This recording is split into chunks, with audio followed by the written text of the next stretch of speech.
Hello and welcome everybody to Dover for the Southern Broadcast Race Network. We are going to be live today at Dover International. We are here for the round of 16 for Relentless Racing League, rebranded from Midwest Days of Thunder. If you're wondering where Midwest Days of Thunder, pretty much the same guys. We just got a little rebrand here, and everything is going to be running as normal. So we're going to be starting our first round of the playoffs, round of 16. So we got 16 cars are in and 12 will be remaining after 2 races. Cars are going to be going off the grid in just one moment. Here they are. And let's take a quick look at the starting lineup. It's going to be Coons, Kolb, Hernandez, McComas, Klein, Frey, Flanagan, Stanley, Grosso, Barkley, Warman, Danger, and the rest of the grid will be Simone Malarkey, Buckley, Darnell, Forns, and Steve Davis. We'll get a good look at the qualifying once everything is started. Now, for some reason, with the trading paints going on, something is going wrong. We're going to quick really fast in our graphics. Yeah, the graphics are correct. So a couple of cars are showing up white for some apparent reason. I do not know what is wrong with that. I think it may be just a trading paints bug, but we are going to be green as soon as the pole serves and lead him down in his Ford. First time around today. You know, Dover, I would say, is a track that you want to get out to a good lead fast in, because it can be a little bit of a difficult track to pass on. You want to make sure you can save up your tires, make sure you do not get caught up and get in a position where you're just going to get gapped and can't keep anyone behind you. But Coons is already out to a 0.3 second lead. Now, there are a few guys that we're going to have to keep an eye on, and that is Flanagan that we're on right now in that white car. If anyone in the chat knows how to fix that problem, because I've had it happen up on some replays before with the white cars. If anyone knows how to fix that, let me know, because it's happened before. Never in a live race, though. Here's Greg Klein, though, in the quick trip number 92. He's been having a pretty good run over the last few weeks. He's been hanging in the top 5 a lot more, and the caution is out. Not sure for what. Oh, that is going to be for Steve Davis. Now, funny thing was, I was told, Matt Forns might get up in a wreck. Well, I didn't expect it to be that early, but lucky for him, not too bad a damage, but he is still going to be suffering from some speed loss with that crash. So everything should be okay if Matt can just go down, get down pit road. Steve Davis, on the other hand, it looks like he is losing his bumper. Doesn't look like anything too bad on the 5 though, so maybe that can just drop him some weight and he'll be okay.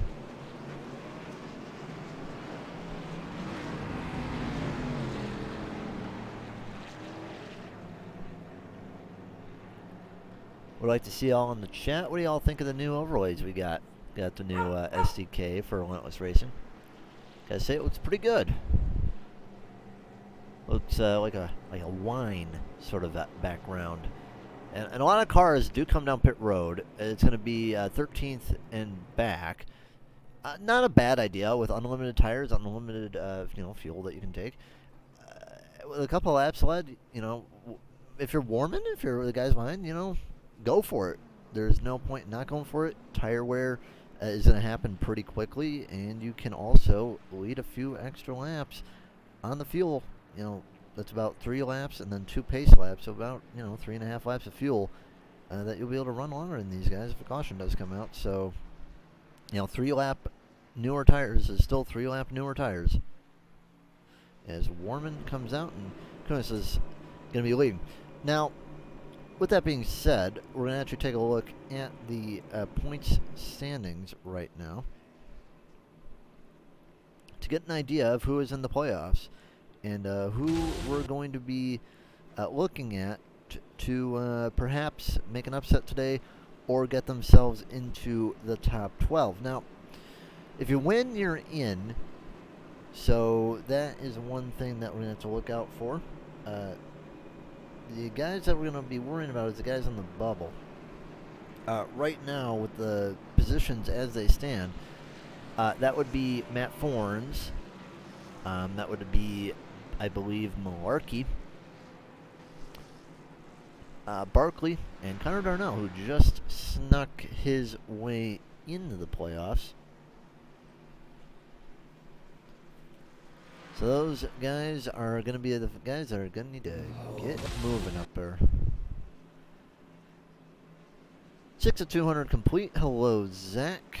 Who do you think is going to get it today?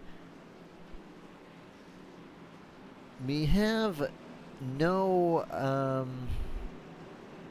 Nidek either today, so that is unfortunate, because he's going to be basically thrown into a must-win situation come next week. Something that he's probably not going to want to have to do, but we will see if he will be able to pull it off perhaps next week. 6 laps complete, and we're back under green. Coons, Hernandez, Kolb, and Flanagan, they lead into turn number 1. Going to be a good restart again by Coons. Going to get a good gap on Angel Hernandez, and he'll beat him down the first turn. Flanagan going to be challenging Kolb for the 3rd spot. If you can't tell, it looks like, if I was not to be mistaken, I believe Kolb is on the bottom and Flanagan on top. The battle between the 2 white cars, we don't even know who they are. Looks like Andrew Kolb is going to be put in the bottom right now. Flanagan trying to run up top. Now, you can run up top pretty decent in this track. The high side does work quite well. However, can be a little bit challenging. How's the audio, Zach, by the way? Does it sound good? Balance? Is anything you get turned down or up? Let me know. Screwing with a new OBS settings. Alright, sounds good. Just want to make sure everything is good. Back in the pack, we have McComas. He's going to be trying to get up to 7th place right now, and I don't believe McComas is in the playoffs. Still going to try to get that 70 up there, maybe take a spoiler of a win from these guys. Everyone's pretty much ran out single file already, but we're going to see what Warman can do on the brand new tires. They're only a couple laps newer, but I think he might be able to make some work on the new tires, especially if it goes on a longer run. Tony Frey already has damage on his number 6. Do not really understand what happened to the 6, so let's see if that's going to slow him down or not. But Warman makes it pretty easy under Buckley, and following along with him is going to be Barkley. No, that's actually going to be Isaac Danger.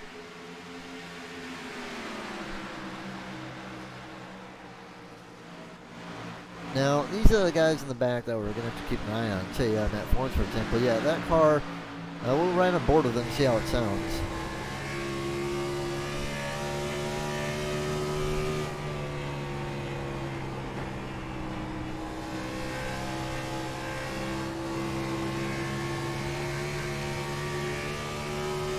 That's Matt Fornes. Now let's ride with Coons.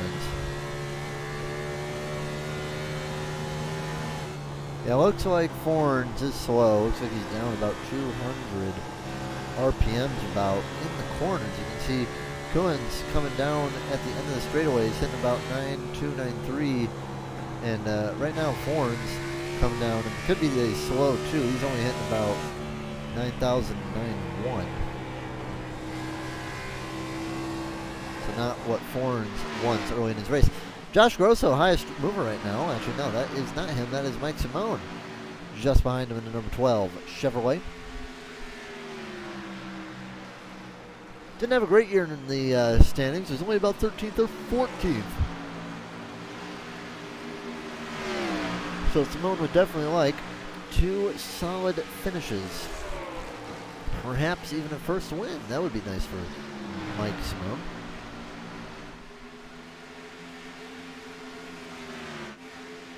Darnell, the other highest mover. Up 5 positions. He started last. Can't see the 97 on that car, but still trying to fix the trading paints issue. I do not have any idea what is wrong with it. And all of a sudden it fixes itself. Hey, how about that? So we see the guys now, but I guess their trading paints just does not want to work properly, so might have to cut trading paints off today. Yeah, say Angel Hernandez's new car though. Definitely looks interesting. Wonder who made that. It's a very interesting sign on the 42. Looks like missed the mark a little bit on the 2 there. Looks like a big fish hook.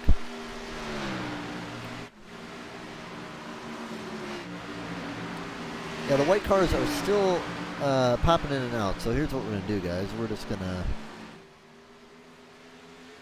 exit trading paints. And hopefully that'll fix the issue. I don't know if it will. There it will. So yeah, we're just going to run the default schemes today because, well, the paints are going nuts. Alright, anyway. Yeah, sorry for a little bit of distractions. Just kind of sucks to see about, yeah, they used the playoff banner and may have messed up the paints. Yeah. So what I'm going to do is I'm just going to turn off trading paints and, you know, we'll leave it there for now. Alan Kunis, though, leads the way. 20 of 200 laps complete. Hernandez, though, right on behind him. They've gapped the rest of the field by about 2 seconds. Can be really hard to gain back a 2-second gap unless you're saving a lot more than the guy in front of you. Hernandez is a guy who, he's not always there in the short runs, but in the long runs, he can definitely make a long run. Kuhn's also, he's not had a win yet. He's been up front a good, decent amount of times. He's been in positions to win. He's just not been able to get the win. I think if he can keep it up front for a good part of the race, I think he might have a shot. But keep this in mind also with the 60 car. It's that he's leading a bunch of laps. For all we know, I doubt he's going to have the fastest lap though. I mean, he could. Depends on where everything falls in terms of positioning and all that. Maybe even sniffing a little bit of draft in a decent corner. But, you know, leading a good portion of laps, every bonus point counts. Especially with a smaller field like this. You know, every position matters, every point counts, because 1 point can be the difference between moving on to round 12 or not moving on at all. So it's a nice buffer in case you don't win. Josh Grosso, one of the guys, he is beginning to chase down the 60 and the 42. Angel looks like he's falling off just a little bit, but Grosso has knocked out about 2/10 in the last few laps.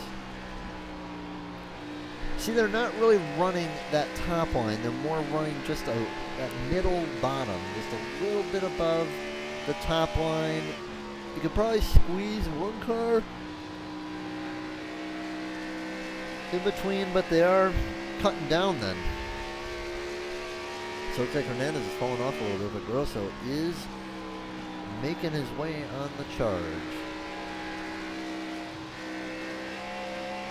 Bourne's managing to cover a little bit, by the way. He is moved up to, that would be 14th. He's up in 14th position. Now, one guy I noticed that's fallen off hard, Tom Stanley and Stephen McComas. Now I'm wondering, did they get into a wreck?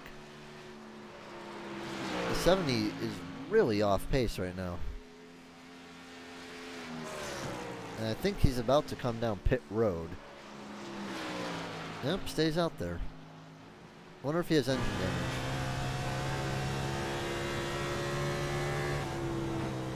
He's definitely not getting speed in the corner. Yeah, there's something appears to be wrong with that car. Looks like he may have towed it out just a little bit. Oh yeah, definitely. He smacked the wall. You can see it on the left side. A lot of damage on the 70. He's just going to try to keep it out there and hopefully stay on the lead lap. or be lucky enough for the lucky dog. Going to see if Stanley maybe had a similar issue. Doesn't look like it. The 56 looks fine. We're going to go try to find where McComas had his moment.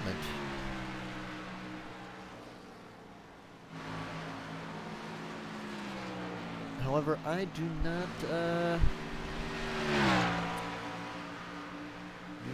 see where that was, so I don't think we'll be able to see how the 70 got that damage. But yeah, a lot of damage to that Haviland Ford. Grosso continuing just to pick off thousands at this rate, but he is still catching just slowly. Got Jeremy in the chat. Let's get it, guys.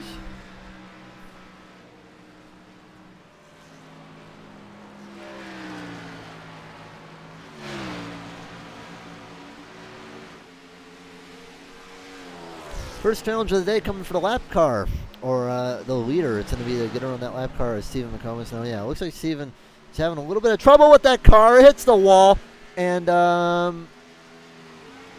manages to recover it. Nearly took out the leader. You saw him dive down, and then Hernandez is like, oh boy. So yeah, McComas definitely having trouble. Hanging on right now. And yeah, he is hitting the wall a bunch. That car is giving a lot of trouble. I think he's going to finally hit the apron and come down to pit road, and he might call it a day. Down pit road comes the 70. He's going to try to get that fixed, and we'll take a break. You're listening to the Southern Broadcast Race Network.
We're back on the Southern Broadcast Race Network.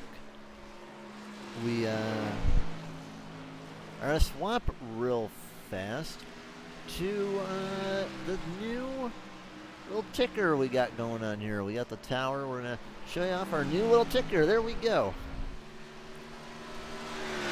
Tell us how you guys like it. I'd say it looks pretty good. Thanks to Jeremy for getting it set up. Turn game sound down just a tad. Yeah, we can do that for you.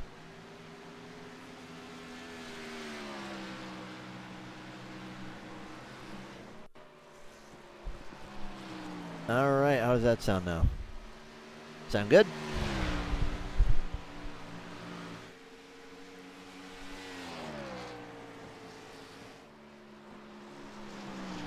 I think the game sound should be good now. Hopefully it's not overpowering me too good.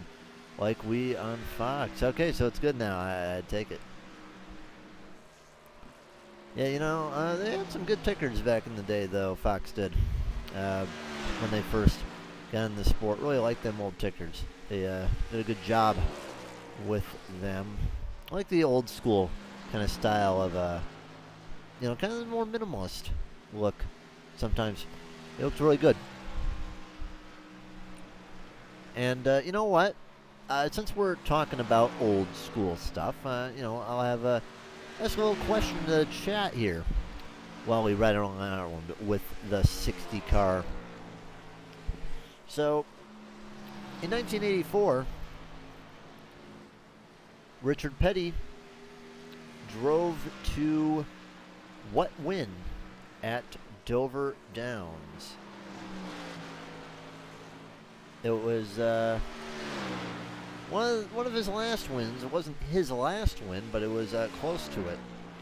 What win was Richard Petty's win at Dover? His last win at Dover, what win was it? We'll get back to that in about 5 minutes or so, see what we got for answers. And we look forward to hearing what you think it is. All right, speaking of fast drivers, Justin Malarkey up 8 spots for the 73 car. He's doing a very good job right now, moving his way up through the pack. Well, right now what we're going to do is we're actually going to take a look at the last lap times. So we see Kolb, he's hitting around 24.3s. Malarkey hitting around 24.1s. That 73 is going quick right now. Even like Warman, who took tires, he is really slow right now. He may hit the wall. The last time by. I'm going to see if we can talk to Steven, perhaps.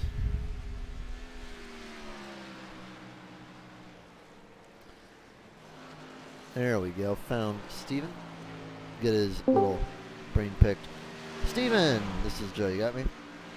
Hey, Joe. What's going on, bud? Well, I see that you just came off pit road. What happened to the car? Oh, got a little tight coming off the corner when Warman was below me, the 113.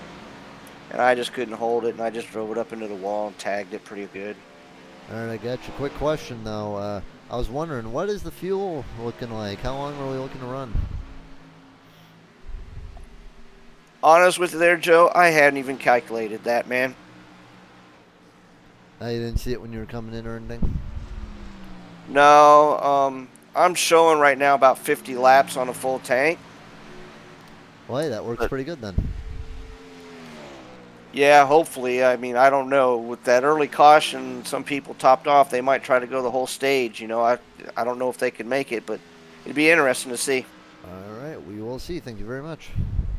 Yep, thank you, man. Have a good night up there. You too.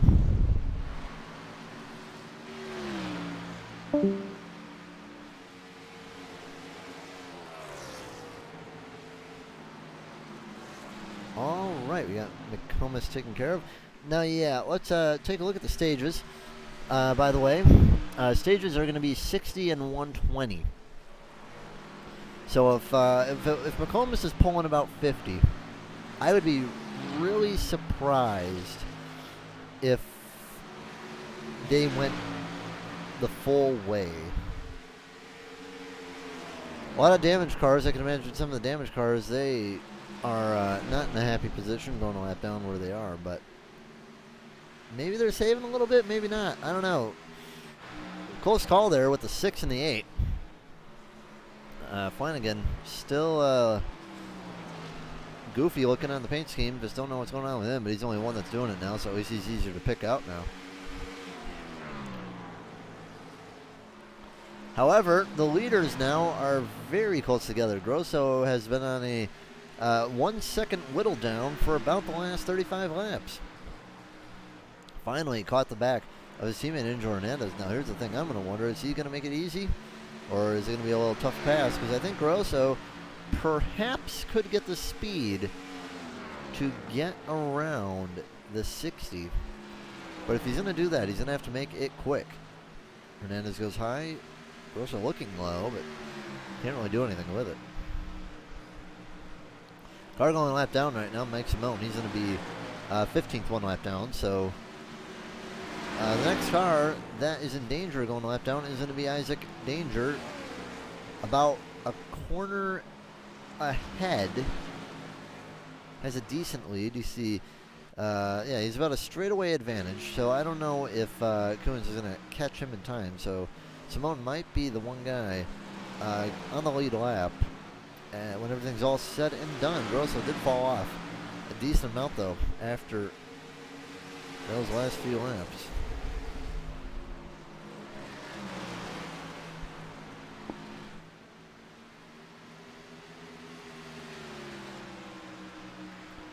If we get at least 20 viewers in here, we will have a giveaway for a piece of Joe Graff Jr.'s front fender from his wreck at Nashville last year. Well, dang. Jeremy, feeling generous today. Well, you heard that. If we get 20 viewers, bring in your friends. Get viewing. We would like to do that. So if that does happen, we will get that done. We'll get it figured out. So invite your friends in here. Still have a long way to go. And Cohen's down pit road. It's going to allow Hernandez to finally lead a lap. A little bit of lockup, but I think he should be okay. It's a very slow pit road, though. I believe you can only go 35 miles an hour. Maybe 40, but I think it's 35. So Cohen's down pit road. We're going to see if he is going to take tires. Not sure if he will or not. But definitely a pit road you do not want to get caught on because it takes forever to get down pit road. For a short track, it's very slow pit road. Jacking up the car is going to take at least 2 tires. Looks like everybody, at least right here, is going to be taking a 4-tire stop. 60 will beat out Ethan, though, just by a little bit. Malarkey in the lead. And Grosso is down pit road with Angel Hernandez. Looks like everyone's jacking it up and taking 4 tires. Now, if you're in the rear of the field, maybe just gas and go. May not be a terrible idea. Malarkey down, coasting. You can hear it. You don't even hear that engine going. Still out there, still pushing. Now, keep in mind with Malarkey, the caution comes out at lap 60, at the start of lap 60, but you still have to make another lap and another 2 laps pretty much under caution. So if Malarkey's going to come down, he's going to have to come down this time. Still not coming. And a lot of cars are not going to be able to come back down if they wish. And a lot of cars may get trapped a lap down. So on his final circuit around the racetrack, Justin Malarkey is going to easily win stage 1 with a little bit of fuel saving. It's going to be Klein, Darnell, Warman, and Thorns. Some guys definitely... Oh, man, that's one car speeding like crazy. That's Thomas Stanley, who definitely sped down pit road. Now, the one thing for Stanley, and what I'm wondering is, how are his stage points going to get collected? Interested to see how that's going to go. Looks like Frey is out of gas. Just coasting into his stall. So we have a lot of guys that ran out perhaps. So Malarkey still has to complete a full lap to get around to the pace car. The yellow flag is out. And the caution finally comes out.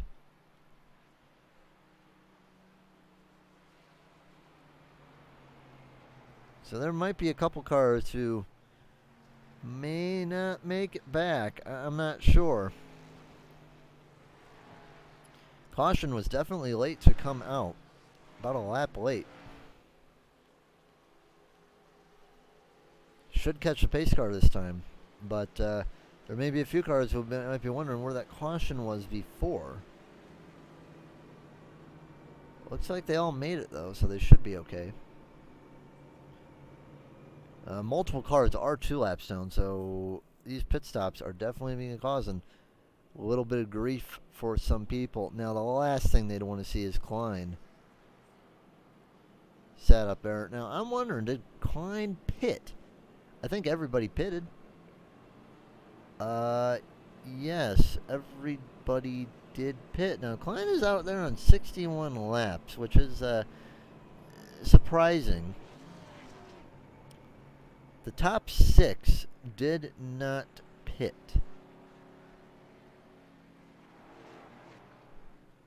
So I'm very interested to see those top guys staying out. Oh, well, now they were down pit road. What's going on here? Am I just what is going on here? Oh, I see. I see. I am mistaken a car for one. So, yeah, all the leaders did come down the pit. So, we're going to be having a lot of waves. A lot going on here. Steve Davis down pit road. Looks like he might be out of gas. So, from the looks of it, it's going to be a really odd lineup. We're going to try to figure this out.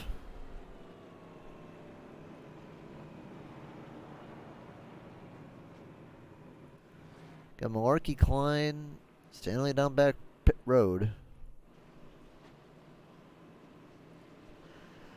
So Alan Kunis should be the leader.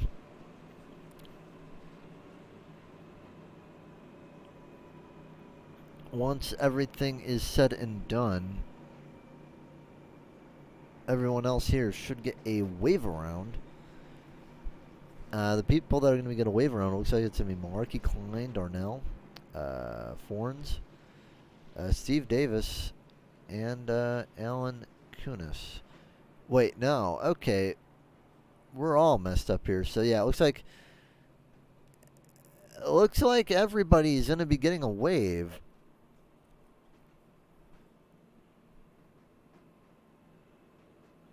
The lights on the pace car are still on. Warman hits down pit road again.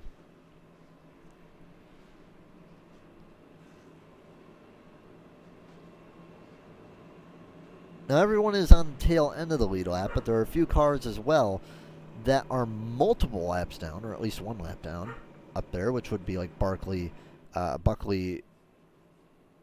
Danger. So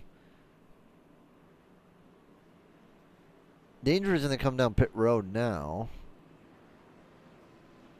for some inexplicable reason. And many more cars come down pit road. It's mainly Connor Darnell, Matt Forns, and Steve Davis. Looks like they're playing the top off. And boy, we're going to have a interesting set through here once everything is all said and done. So everyone's getting the wave around.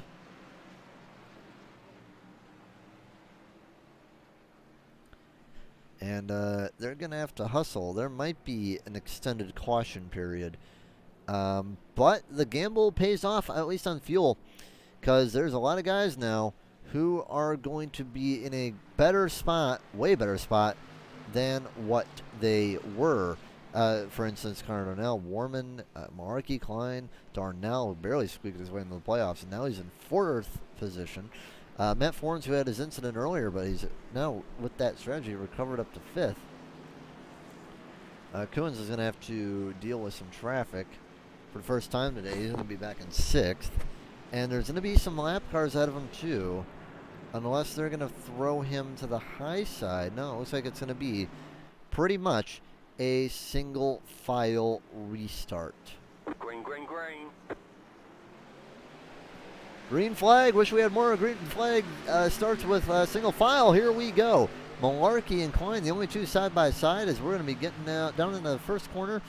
Klein looks like he might have a charge. Stanley falls back a little bit on the backstretch for the first time today in second stage. Everyone should be able to make it though on fuel. If you're not pushing too hard, if you can save just a little bit, I think everything should be okay. And we have a caution. That is going to be Frey and Simone.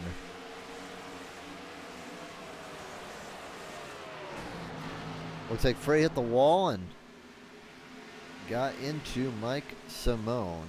We're going to take one more look at that. Yes. Ooh, got in marbles just a little bit. And around he goes. The damage doesn't look too bad on the cars, but now that should allow everybody to figure life out. Warman comes down pit road again. So does Connor Darnell. I'm really confused with the strategy. I mean, everybody's pretty much coming down pit road. Only 1 or 2 laps led. Malarkey is completely slowed.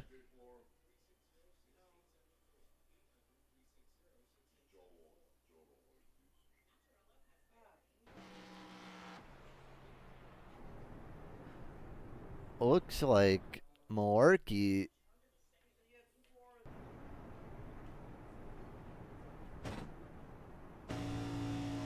may be having a few issues.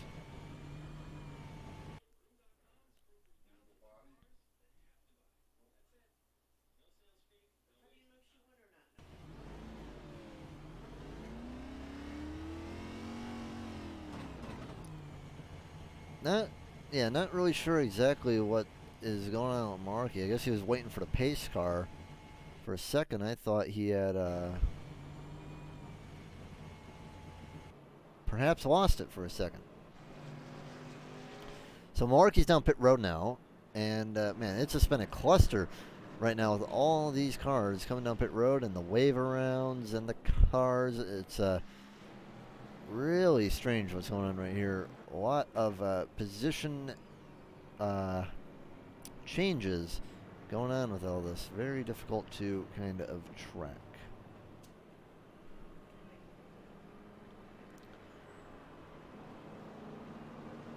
We're going to head a commercial break, and we'll be right back on the Sun Broadcast Race Network.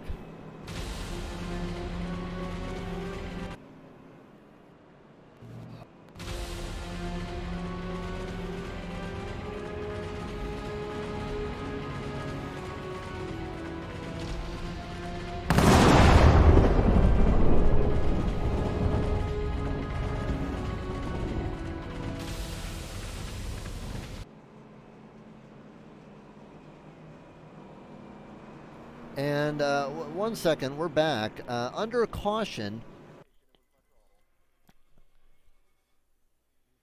we just had a wreck under caution with Isaac Danger.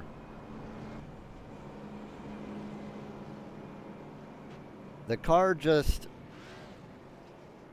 boom, right into the wall.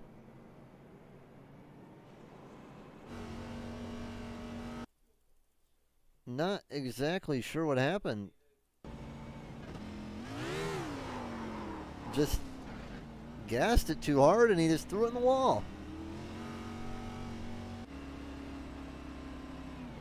Well, that's not good. Damage on the 98. And, yeah, it's going to slow him down a bit. It could have been a lot worse for him. And, yeah, being a lap down, well, that's one thing. He's 2 laps down. So it's just going to make it that much harder for him. Malarkey's falling back to 9th. And strange things are happening right now at Dover. 70 of 200 are complete. And next stage is going to be at 120, and then we'll run 80 to the end. Make sure to get your friends in the chat.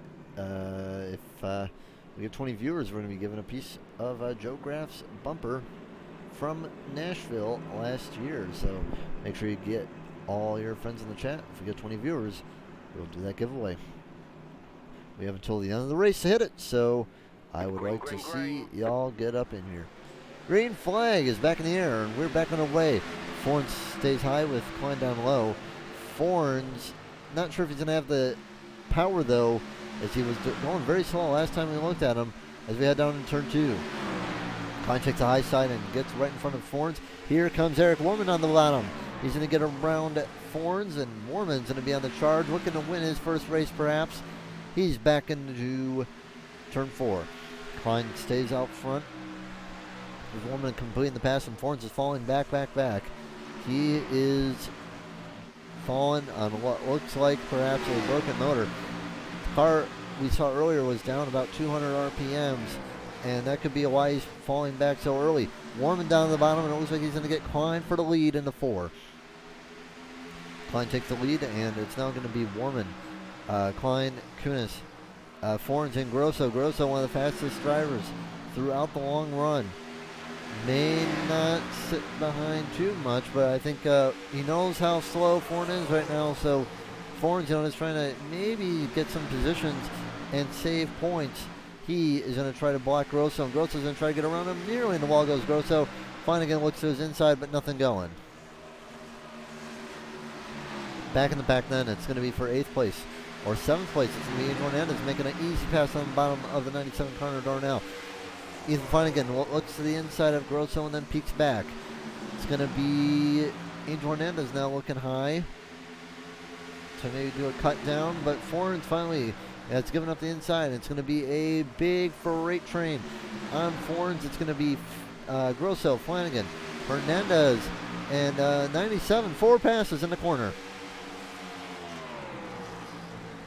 Yeah, Forens falling back a ton. Here comes Justin Malarkey. He's made it back to the A spot, up 6 positions. But the highest mover right now is Connor Darnell, who has just blinked out of sight. He's 11 positions up, but really close to that is Eric Mormon.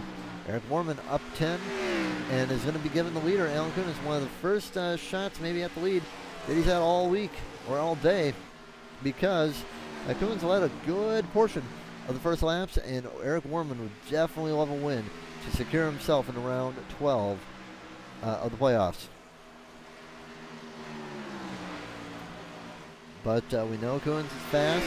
We know Grosso's fast. So Warman, we saw, he fell back a little bit early in the race. So we'll see how that goes. Klein up high, and yeah, this does not seem like the high side is working right now, as Klein is just getting freight trained again. Easy pass for Ethan Flanagan, as looks like, yeah, once you're caught up on the outside, just cannot make it work. The inside, it seems to be better than the high side, but you don't want to be that low on the inside for a long period of time. Angel Hernandez will make it by Klein, but maybe not. 42 slows down a little bit. Klein going to fight back on the high side into turn 4. Hernandez just one little pass away from getting cleared, and he will clear. He's going to cross up just a little bit. Darnell looking on the inside as well, and he'll get around Klein for the 6th spot. Just seems like when you're stuck up there, there's just nowhere to go. Pretty much single file back from first to what appears pretty much 12th. That's where we're seeing the first looks at passes, perhaps. Got everyone running the high side, though, in the back. That would be Michael Buckley, and it looks like we have Simone behind. But Simone is multiple laps down. He's 6 laps down. There's still room, just avoid all the issues. And you might be able to do something with it. Just got to get lucky, and sometimes it's better to be good than lucky. But sometimes it's better to be lucky than good. Warman moves up a little bit higher. He's going to run about a groove high from the bottom of the racetrack. Still managing to hold off Kuhn's rather well. And we're going to go back to the commercial break, which what we had until Danger wrecked himself. So we'll be right back on the Southern Broadcast Race Network. Remember, get 20 viewers in the chat. We'll be doing a giveaway.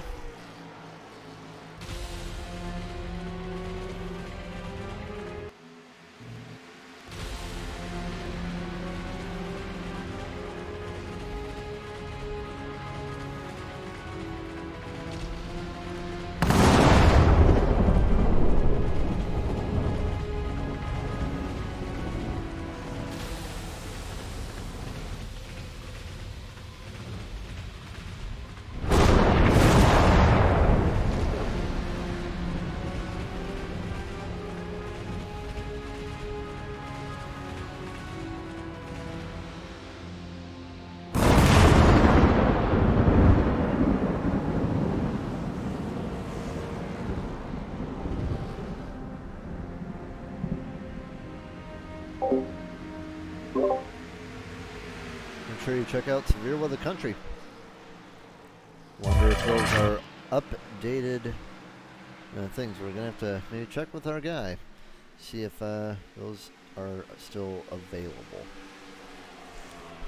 All right, we're back at Dover. And by the way, our other quiz question I made earlier, which win was Richard Petty's last at Dover, formerly known as Dover Downs. That was win 199, just his second to last win before he won at Daytona at the Firecracker 400 in 1984. We'll get you one more question, perhaps. And we'll give the answer away at the end of the second stage.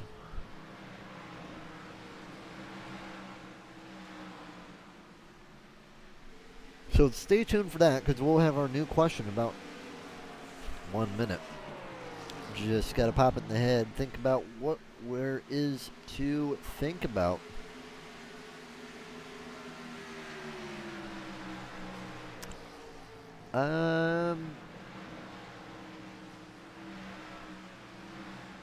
All right, you know what? I got this one.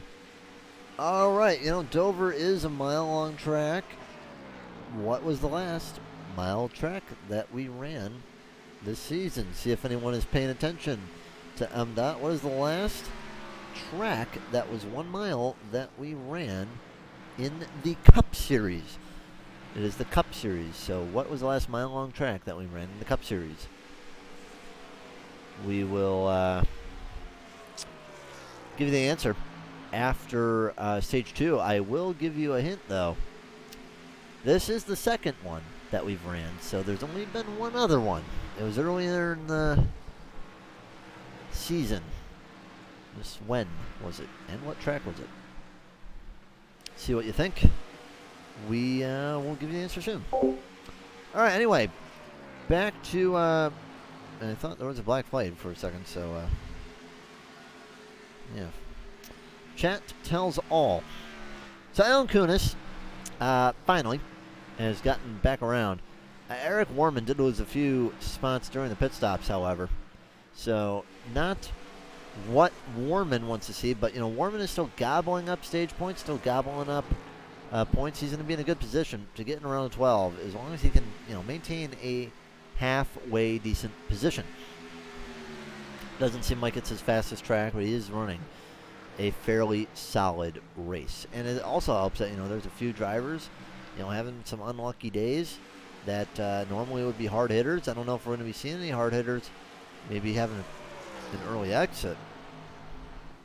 But if I'm someone like Andrew Kolb, Isaac Danger, Tom Stanley, Anthony Frey, Mike Simone, I'm worried right now because, you got another track coming up. You need to have a perfect finish.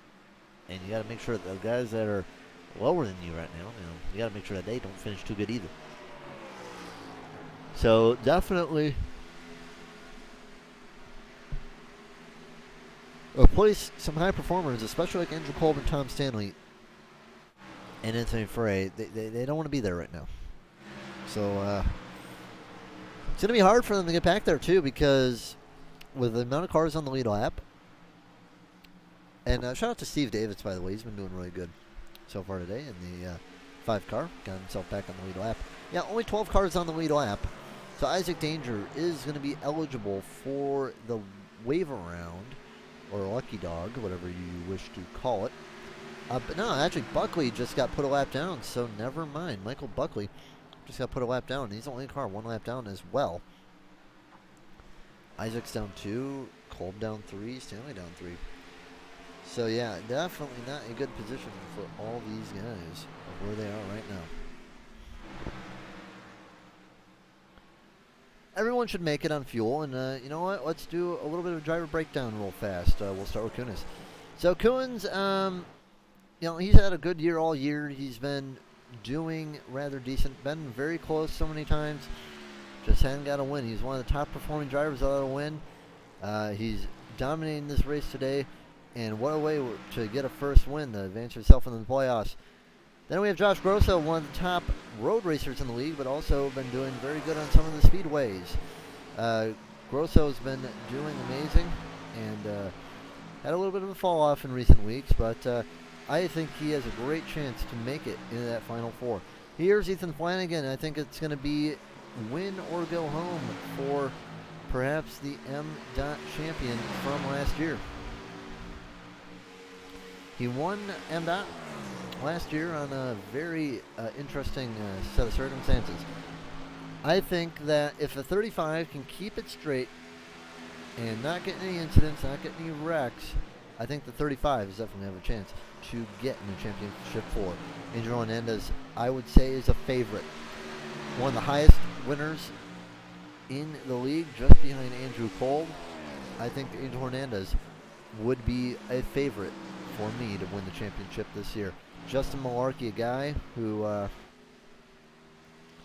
You know, we've seen a little bit of, but I'm just not sure if he's going to be able to get in the championship 4, but I think he is definitely at least a top 8 candidate. Connor Darnell, you know, a guy who ran the Chili Bowl earlier. You know, he's been running decent. Just snuck his way into the playoffs on a string of really good race victories. If he can keep it consistent, he might have a good chance to go far in these playoffs, maybe get to the championship 4. Same for Greg Klein. You know, Greg Klein been doing really, really well. Needs to keep it consistent, needs to get those good finishes. Greg Klein running 7th right now. Eric Warman, Eric's Wacky Racing, 113. In my opinion, Eric Warman is a guy who, you know, sometimes he'll blow you away. He'll run really good. I think if Eric Warman can have some good performances, he'll be in a good position. Right now, he is in a good position right now, even with some damage, struggling around a little bit, but right now he is giving himself a decent enough buffer. So Eric Warman's falling back to 9th. And the final guy in our top 10, you know, that's Steve Davis. Guy who's not running for anything, just trying to get a win and drag that 5-car home. You know, even though it's damaged, he's still running it pretty decent in 10th place right now. Matt Forns is in the wall, and he's just lost the front end of that car. We're just about to talk about Matt Forns, how, you know, might have some chances this had horrible luck this season, but let's see what happened in the number 10 car. No caution for Matt. And it looks like this happened over in turn number 1. So Forns is went wide, bops the wall, and bops it again. Yeah, not good for Mr. Matt Forns, and that could put him out of contention very well today and lose him a few more spots. Matt Forns is out for right now. That's the driver details at the moment. And we're going to have 15 laps to go. I think everyone should be able to make it, however. So, you know, if this is a chance for him to get a first win, I think today is today. He's been dominant today. You know, he's shown instances of like this before, but he's been extremely good in the long run, extremely good at containing Grosso. You know, Grosso may have him on a slightly longer run than this. You know, he gets kind of gobbled up, but it is hard to pass. If he gets lucky with maybe a caution, or maybe even just a caution-free race. If he gets a caution with, say, 30 to go, or, you know, they run out the stage, you know, you say you get to 75, you split the stage at 37. I think running like that, I think it would be more than completely possible for him to lead the rest of the way should everything be all right for the 60. Ethan Flanagan looks below the 8 car, just sticks his nose in there just a little bit, but nothing going for the nose of the 35. Flanagan dives down his black Ford again. Just looking for whatever kind of advantage he can get on Grosso. Just don't want to overdrive it, though. I mean, a 3rd place in the stage would not be a bad result, especially with some of your great competition way out. Finally gets under the 8, ducks back in the line. Now, you don't want to be messing around too much, because then you don't want to open up the door for Angel. Because if you open the door for Angel, he is going to run away. You don't want to pull Matt Forns either, because you saw that the 35 had to back out a little bit, and there goes Angel on the inside, the 42. Should be able to push him up just fine. A little bit of contact from the 42 and the 35. And we got smoke. And I do not know who that is. That is Mike Simone. Mike Simone in the number 12 almost became roadkill. And he lost it on the straightaway. Man. Mike Simone lost it on the straightaway, but no caution. We're going to get one more look on board. See if we can see what happened with that 12 car.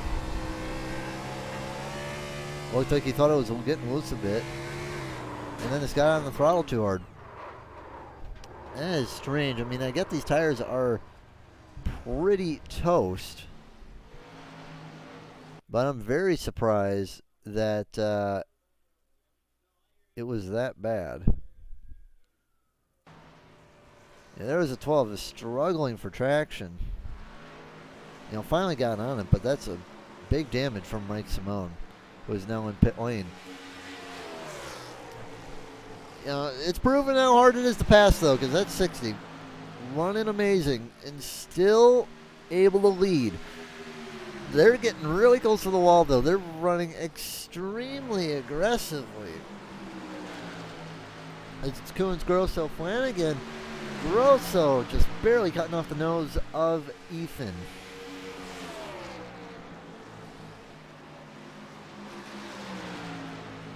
Five laps to go this time by.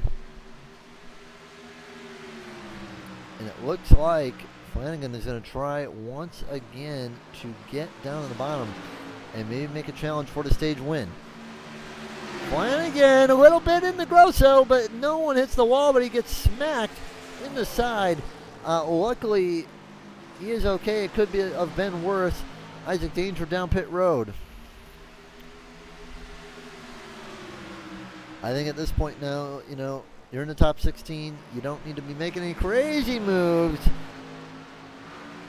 Oh, man. Ethan, if I was the crew chief, I'd be telling him to back off, stay in third, because you're going to have a lot of points they're going to be getting from this. He is pushing Gross so hard for the end of the stage. It's like it's the last few laps. It's kind of forcing Grosso a little bit now to pass the 60 car because Grosso is on a hard challenge. Don't mess with my teammate, that 42 might be saying, because he's getting really dangerously close to the 8 car. Grosso dives down low, kind of forced to do that on the 60. And the 60 is going to give up the position. He'll fall back second. Ethan going to dive down on the 60, but he blocks the move. Going to slide up high now, and then the 42 going to go down low on Ethan. Danger out of the pits. We lost 2 laps. White flag on the stage. 1 more lap to go. 4-car battle for second. 73 looking well in the 42. 42 may stay up there. He's going to have to run off the corner though, and the 73 does not have the position. Lap car ahead. That's good for Grosso, but I don't think anyone's going to catch it. Looks like it's going to be Grosso. Kunis. Angel going to hang on to it. And then it's going to be Grosso, Kunis, Flanagan, Hernandez, and Malarkey. The top 5.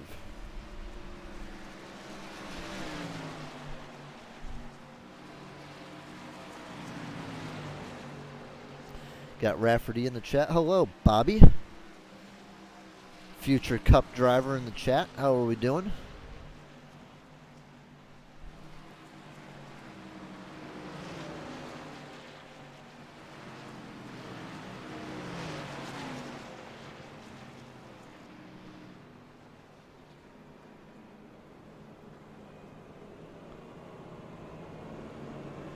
Doing some homework, huh?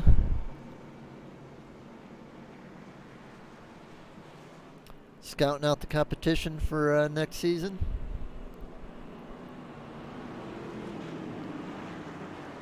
Well, if we can, you know, let's maybe steal a little bit of your work. What are you seeing out there, Bobby? Give you a little the chat interview. What are you seeing, Bobby? We'll see what you have to say as everyone comes down pit road.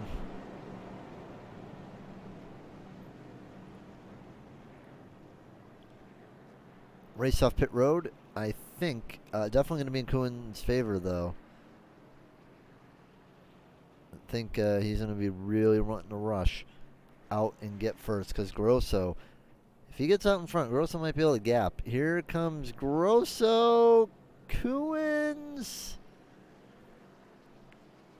not going to get first, but Malarkey is going to take a position from Hernandez.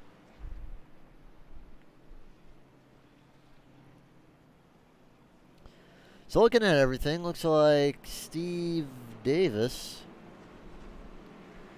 has still remained on the lead lap. It's been a really good run for Steve so far today. Buckley should be getting the lap back. Or at least he should be getting the lucky dog. Surprised that's not been given. Danger is going to get a wave around as well as Stephen McComas. So while we figure everything out, we will be right back on the Southern Broadcast Race Network.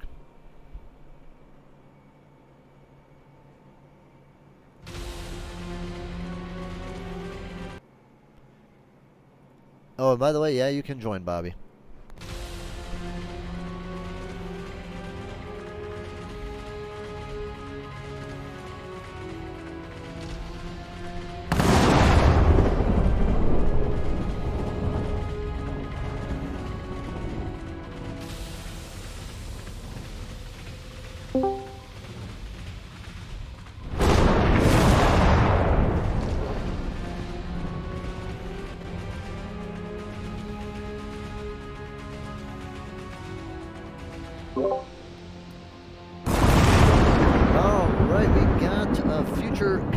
Driver in the chat with us right now. That is Bobby Rafferty. Hello, Bobby. How's it going? Oh, it is going. Guys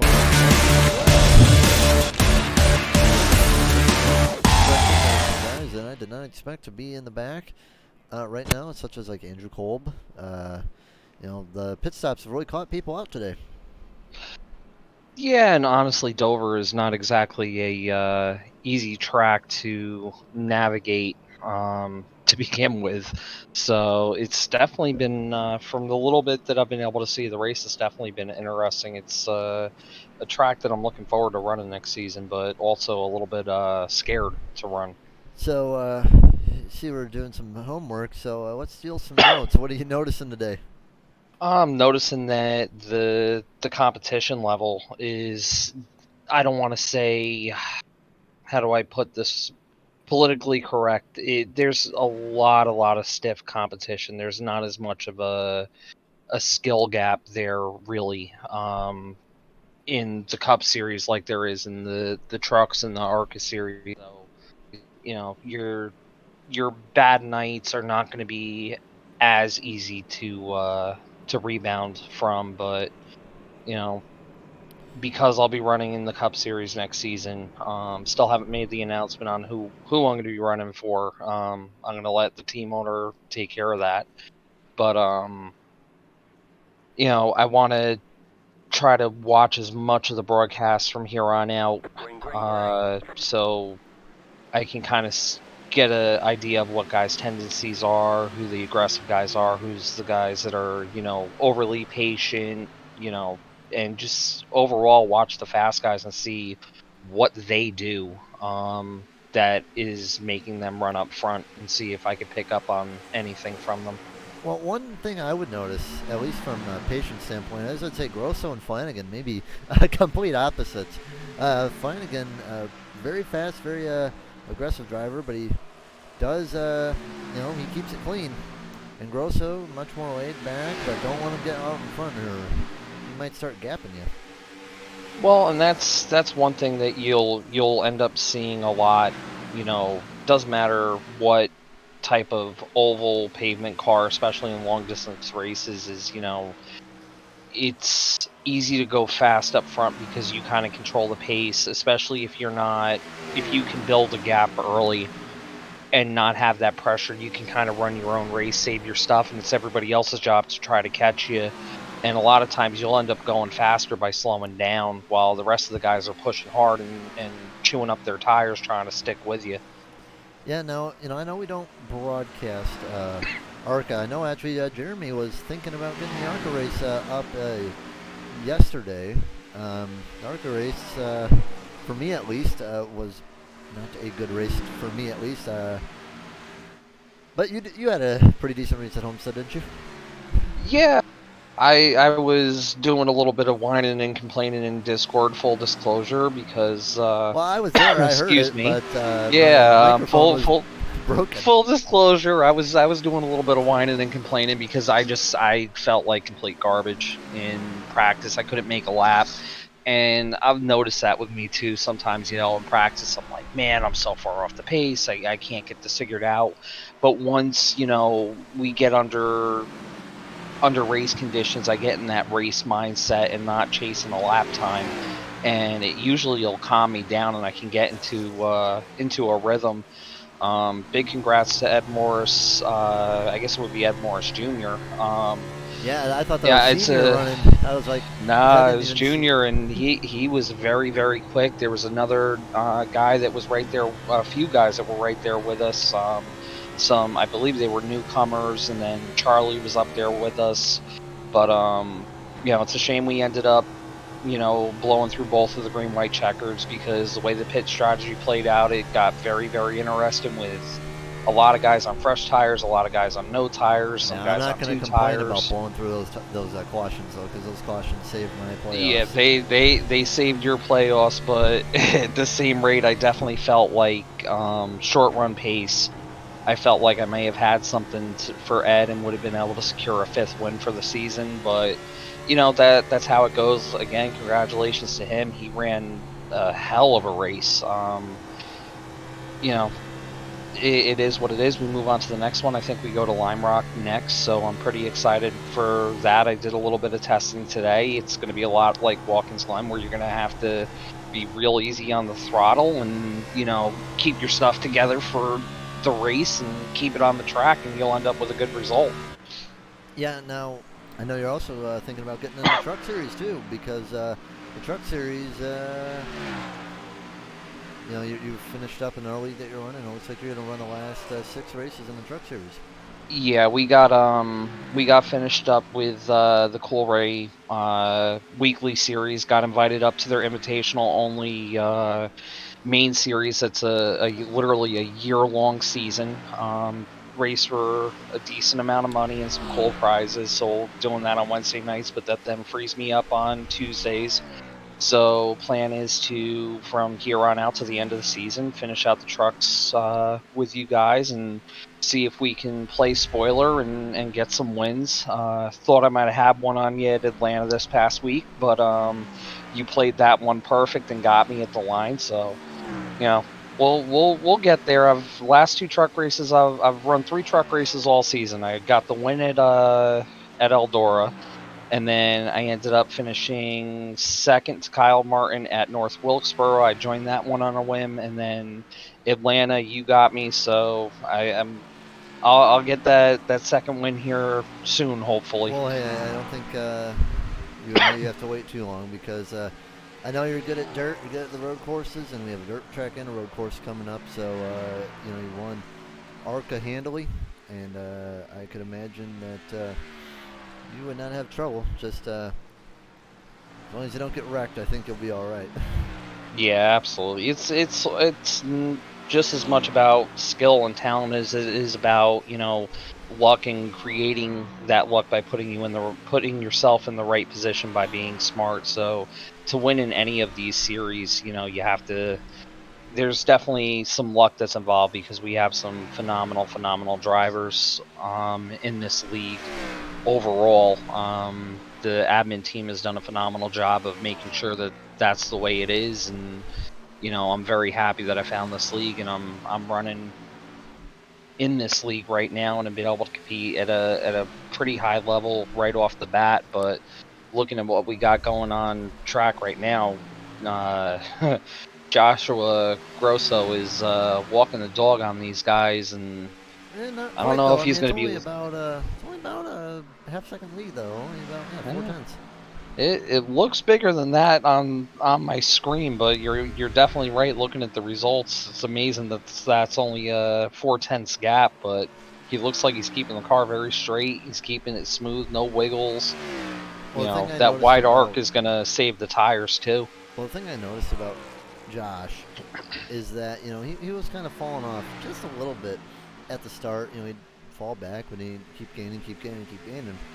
So I think Josh is going to just continue to grow his lead as the stint goes longer. Now, he's not going to be able to go as long as he would like, perhaps, because what do we pit around lap? We got back going around lap 125. If you want to split the stage, you would probably pit around 162, 163, somewhere around that. So, 20 laps to go, perhaps, in the stage of, well, not really stage, but the stint. I think Grosso might be in a good position if he can just keep the lead and just manage his tires good enough to get away from Flanagan, but he's not going to have the amount of time that he'd perhaps like to get away as much as he'd like to. Yeah, that is a good point, but just looking at also the way that second place, and again, I apologize, I'm still learning the guys in this series. Ethan is the line that he's been running the past few laps, especially in 1 and 2, is kind of reminding me of a slicked off dirt track in the big blocks that we have around here. He kind of comes in low, brings the car up high in the center, and then diamonds it off. It's going to be quick, but that type of a line, at least in my experience, is really hard on that right front tire. So it'll be interesting to see how that plays out. I would definitely imagine him perhaps falling off to Angel Hernandez. I mean, I'll tell you what, though, this running stock cars, running big blocks, never got it down. Run those light sprint cars, and that's about it. Put me in those heavy dirt cars, and you forget your talent and forget how to drive. It's a totally different skill set to run late models, big blocks, and then UMPs are a totally different animal from there as well. But biggest key or tip that I could give to any of the guys wanting to get into the dirt late models or the big blocks, keep them straight, drive them flat, drive them straight, and be very easy on that gas pedal. But looks like Ethan's going to be taking a run here at Joshua with that low line. Be interesting to see if Josh can keep that high side momentum and hold him off here.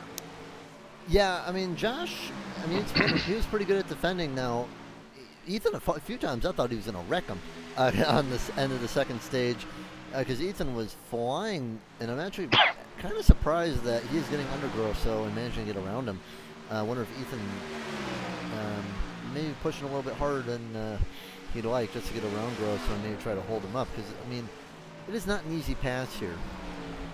No, not at all. This track is it's definitely a very technical track, and the wall coming out of the corners comes up on you a lot faster than you would anticipate.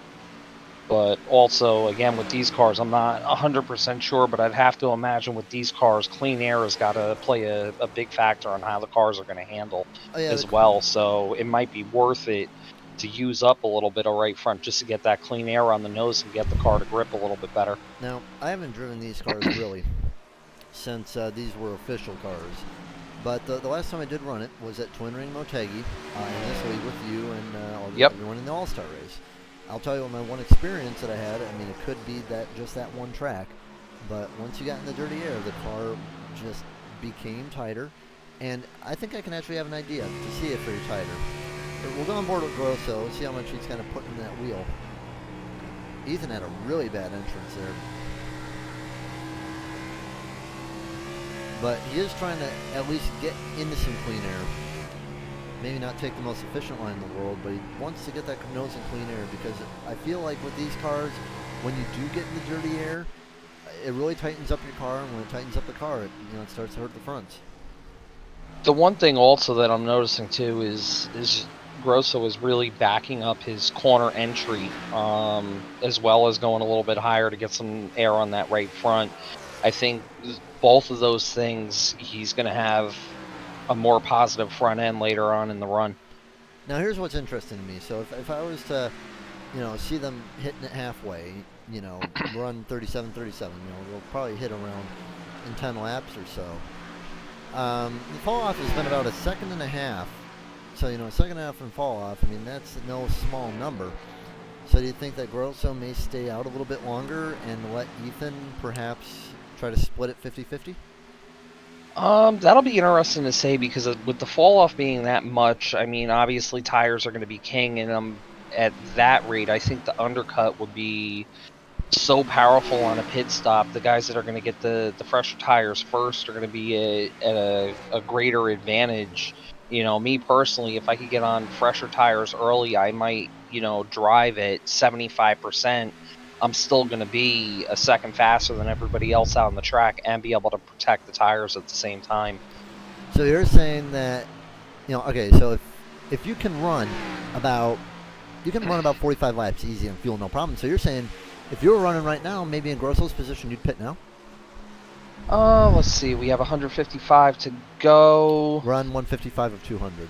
So 45 to go. 45 to go. I might pit a lap or two earlier than the other guys are thinking of right now. But you also have to, you take that chance of cautions, which we thought was going to bite us, or myself and Ed thought were going to bite us last night. We thought our race was over and we got lucky, but that could have very easily went with, us being back in the 20th and 21st spot and our night's over. Yeah, right now So there there's are 10 cars on the lead. with 10 cars on the lead, that changes things. With 10 cars on the lead lap, I think I would definitely go ahead and pit early and see how my cards play out. Actually, it would appear now that there's only 9 on the lead lap, and first to 10th is a 10-second gap. So, I mean, you do lose a lot of time though on the pit road though, because it's such a slow pit road, but it's also a long pit road on a short track. Absolutely. And that's, like I was saying, that's the chance you take with, caution falling in the wrong spot. But everybody's going to have to deal with that. Like I said, I still think I would go ahead and pit a little bit early, get myself out of this pack, get myself into clean air, protect that right front a little bit, and probably end up gaining some time on these guys, after the cycle is complete. Well, we will see maybe in a lap or two if anyone is listening to Crew Chief Bobby, because no one's coming just yet. But I would definitely expect the first comers to probably be coming in a few laps. And here comes Alan Kunis down pit road. Yep. That's going to be coming from, I believe, 5th place. The 60 car has been fast. It was fast very much in clean air. And he's probably going to go 2 laps down with this pit stop.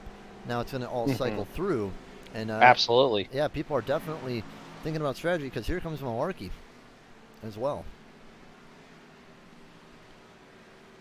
Malarkey down pit road, and the one thing I am going to do is I'm going to pull up the pit lap time, pit lane time. Gotta find And it here on the comes thing. Grosso down pit road. I think he was listening, but he just crashed it coming into the pit road. Just crash coming on the pit road. Let's take a look. Oh, He did. man. He just overshot the pit entry a little bit, locked up the rears, and tank slapped it into the fence. I mean, thankfully, it's got damage, but I think it's going to be something that, is going to still be drivable. But I Here's the think question. Did he with that speed, amount though? of...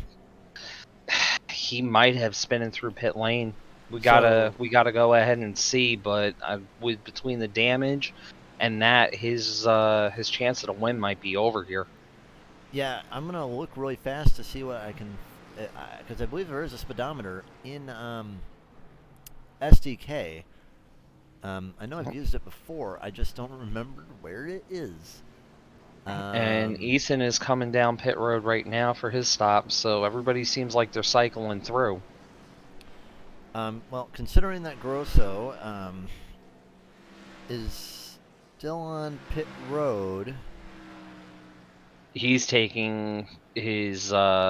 he probably has required repairs on that car, so yeah, unfortunately a really good run for him comes to an end right there. Yeah, Grosso was running really good. Had a good stage points. I think that's going to be the one thing that saves him. I don't think it was required repairs. I think he got a black flag. So that's a 55-second pit stop, 92 seconds on pit road. For everyone else, that appears to be only about a 51-second stop. So yeah, he got a 40-second penalty for speeding. That's going to be 2 laps right there. Yeah, that's pretty much going to end his night right there. At this point, all he can pray to do is try to gain as many spots as he can and contain the bleeding here. Now, here's what we're going to see. We're going to see if the long run guys are going to be doing anything to help themselves, because Eric Warman and Connor Darnell, the only two that have not pit yet. Eric Warman would definitely like to lead a few more laps, especially Connor Darnell, too. He'd like to lead a lap. So if he can at least stay out for one lap when Warman comes in, he'll be able to get those extra bonus points, because it's going to be a very competitive race to see who is in the top 12. Winner will move on to the final 12 automatically. Yep. Looks like first out of pit road and is going to be Malarkey, and just behind him is going to be Angel Hernandez. Allen may have had a slower stop. They're about half a straightaway ahead about. And Warman is down low. Yeah, I am not sure what happened there. Warman I saw him missed his down in pit. the air. Yes, he did. So that's going to be unfortunate for Warman. That's going to cost him at least 5 seconds. Yeah. He'll come down now, but Connor Darnell's in the lead. Yep, Connor Darnell's in the lead, and he has got, I would say, probably about a quarter of a track lead on Justin, who's really getting pressured here by Angel. Now, Connor, he ran a full fuel load, but he's not going to be doing that right now. Nope, he's coming down pit lane right now, so that is going to go ahead and put, let's see. Malarkey in the lead. Yep, Malarkey in the lead. Yeah, he did run 61 laps earlier, but that was with a caution, so I was thinking that he maybe would have been able to run about 55 laps under the green flag. So Darnell is down pit road, has yet to hit his pit road stall, and here comes Malarkey. So, yeah, I do believe that Connor is probably going to be coming out a lap behind almost. Yep, and Malarkey just got eaten up. We have, looks like no, I'm sorry. Malarkey is in the lead. I apologize. Wrong car. So Darnell is about 10 seconds behind. And it looks like Connor Darnell, with the fall off, he's going to be put a lap down. Yep. Absolutely, and that's why I said earlier, with that much of a fall off, tires are going to be king. We'll take a look at the tower and see what people are running right now. So, right now, the last lap times are in the 23s, and Grosso came off just a little bit earlier, 23:07. The best lap times were in the mid-22s, so, I mean, 7/10, not going to be really worth it there for Connor. No, I'm not sure if not he'll at be able all. to make that up. I mean, we'll see where he'll finish, but lucky for him is that he is going to be the lucky dog in case there is a caution. Absolutely. One more car down pit road. That's going to be McComas, who is just trying to salvage what was a difficult day, 53 on pit road. So here's the biggest question. If we go green from here on out, who would be your pick for this win, Justin or Angel?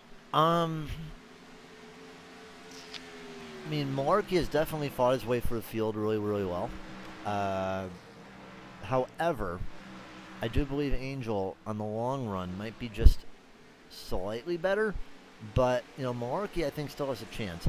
I don't think Ethan is in a position where he's going to be able to make up that gap unless he pitted a couple laps earlier. We will see. I mean, yeah, Ethan pitted 3 laps before Malarkey and 2 before Hernandez. I'm just not sure that 3 laps is going to make a big difference. I mean, 3-lap tires are still 3-lap tires, but I'm just not sure if that's going to be enough to get up there. But I mean, that's no small lead. No, not at all.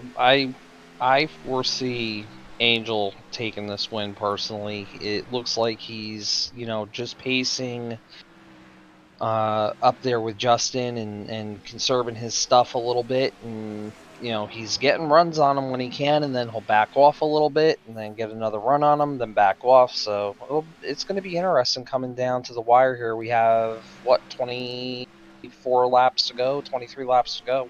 Yeah, and one guy I want to give a quick shout out to, Justin Barkley, was on the bubble of the playoffs just last race.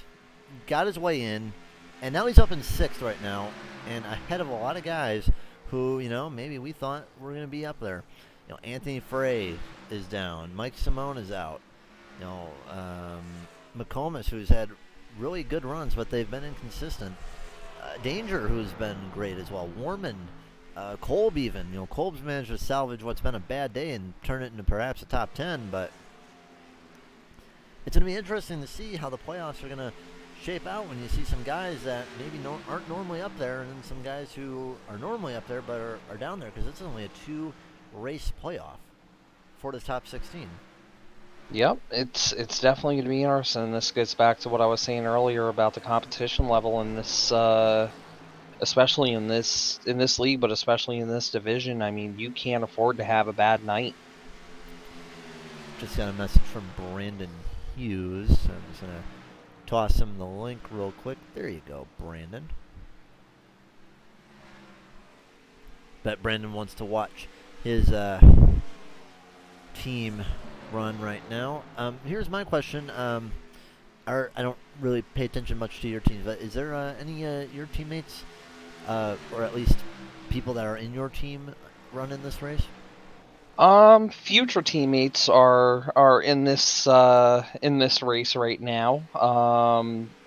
Nobody that is actually my teammate currently.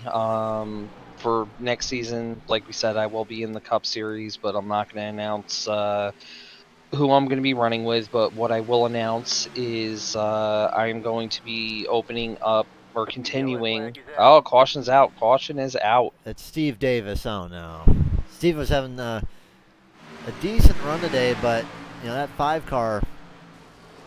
Oh man, That hurt a lot.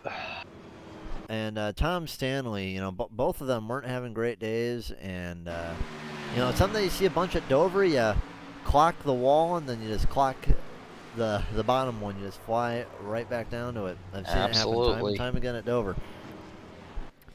So, well, this is going to help a few people. And this is going to make this finish even more interesting, because we had spoke about not knowing if Ethan was going to be able to close the gap. Well, now he has, but also with tire wear, how many people are going to bite and go back down, especially with so few cars on the lead lap? Everybody is who's going to come down. Yeah. If you don't come down, you'd almost have to. The only person to stay out is Connor Darnell, because he's going to have the lucky dog. A few people are definitely going to want to get the wave if they are 1 lap down, or on the 2 down perhaps, to get that 1 lap buffer. So with everyone coming down pit road, it becomes much more of a challenge now, because you got to look at who's fast on the short run. The 60 is fast on the short run. 73 is extremely fast on the short run. I would say that 73 may be a good choice. Connor Darnell, and be very happy. He might be able to sneak a top 5 out of this, but Justin Barkley as well, the 6th place, somebody's going to be really happy with that. Absolutely, they are. This definitely changes the whole complexion of this race, though. Now we're going to be, by the time we go green, I'm going to say we're probably going to be about 12, 13 laps to go. There's going to be 0 conserving, 0 being patient. It's, if you want this win, you got to go, and you got to go now. So from the looks of it, looks like the 26 will get a wave, the 70 to 98, the 6 to 8. Grosso's the only guy that's going to be on the lead lap. It's going to go to wave, but he's going to be down. We're going to see who bites on the wave around. Now, I mean, we see Buckley coming down. He's a lap down, along with Warman. Now, it wouldn't be a bad idea maybe to stay out, because you'll be getting the lap back, and say with Warman now, who he's going to stay out, he's going to get his lap back now, so that is going to throw Buckley down to 11th. I think it would have been better for him just to stay out if you're multiple laps down, just to stay out and get that lap back perhaps. Absolutely, I'd have to agree with that. But before that caution, the one thing I did want to say, and I might as well break the news here on the broadcast, is for next season, I'm going to be continuing the the charter with Exiled Esports for the Truck and ARCA series.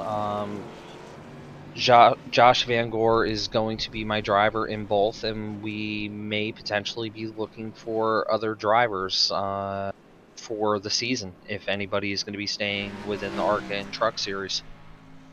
All right, sounds good. Yeah, I don't know what my schedule's going to be looking like. Depends on how broadcasting goes. I got that move up to the Cup Series, but it depends on how broadcasting works. If we're still broadcasting this, we'll probably run ARCA and Truck part-time or full-time. We'll see how everything shapes out with that. We got Hughes in the broadcast chat, wants to take a look at Connor Darnell. But I'll tell you this, Brandon. Barkley's ahead of your boy right now. So I don't know who do you think's gonna get ahead, Barkley or Darnell? Bobby. I'm sorry, I apologize. My wife was speaking to me. I did not hear what you said. Well, it looks like Brandon Hughes is not liking Barkley right now. But who do you got? You think Darnell or Barkley? Who do you think's gonna finish ahead of who? I think, and let me go ahead and just take a look at the top 5 here. The one thing though for Darnell is he's going to be starting behind a couple of cars, so he's going to have that lap car buffer. I think Barkley is going to be beating Darnell perhaps today. I'm thinking, and for the win, honestly, Malarkey. I don't know. I'm thinking, just from the pace that I saw earlier, I think Ethan is going to surprise all of us now that gap is closed up. I'm going to be taking Ethan Flanagan for the win here. We shall see. And who knows, maybe we'll get a surprise. I mean, the 60 will get through. The 42, he can always push it too. Green, green, green. Green flag, 14 laps to go. Great restart by the 73. He'll instantly gap Ethan, get to choose his lane. And yeah, Markey out to the lead. And now it's on the challenge for Ethan to get around Justin. Side by side from 60 and the 42. High side just seems slow, so I think the 60's best idea is just going to be to move inside and get behind the 42. And now Ethan's going to get punked up by the high side. And I think Angel's going to... Oh, Angel! Moves off the corner, but he'll hang onto it. So yeah, what I've been seeing today is, that high side, I think you probably noticed this too, Bobby. Is Ethan in the wall? Ethan's in the wall. There it is. There's that wall catching up with you. McComas in the wall too. And he slowed down, but no caution. There's Ethan Flanagan. Yeah, but what I was saying is the high line. Whoa. That was cutting it close. Cuts it close, but keeps it clean too. But yeah, the high line. Absolutely. I just noticed that when you're up there, you just lose so much time because you get the run, but you just lose so much time because they're just able to cut so much of the track compared to you. And Greg Klein's going to get around. Ethan, oh man, Ethan is getting pinched.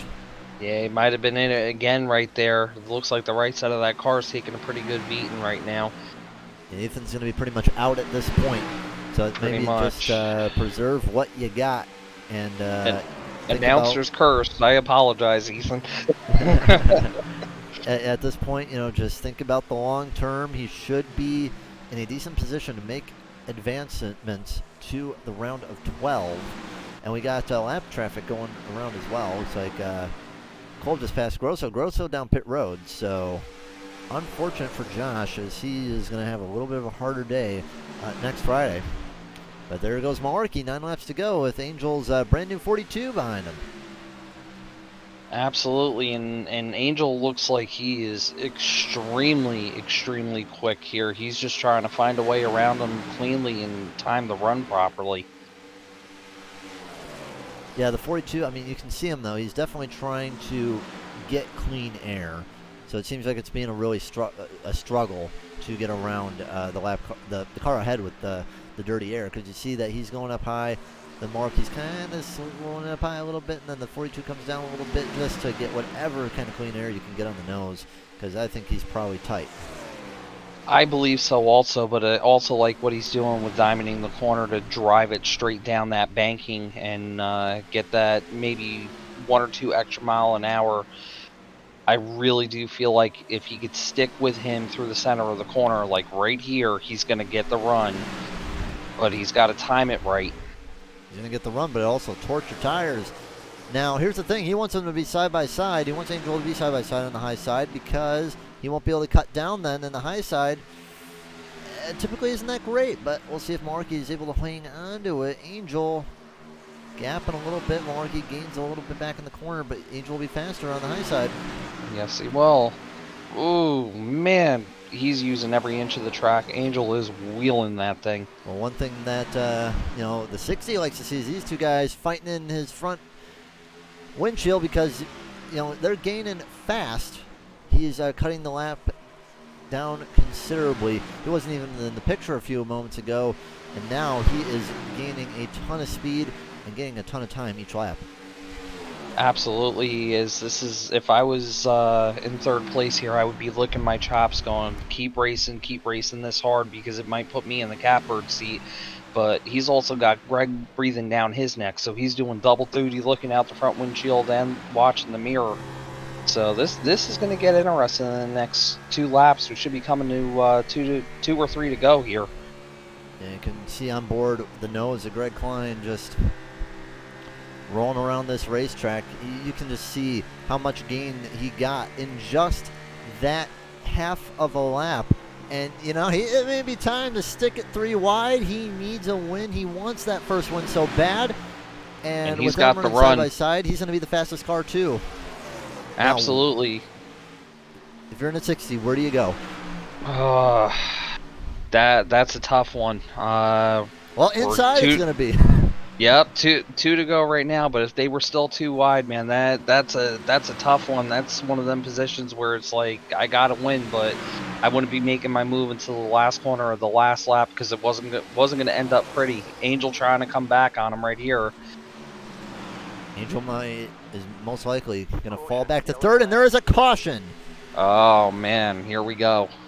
Michael Buckley in the red hot 26.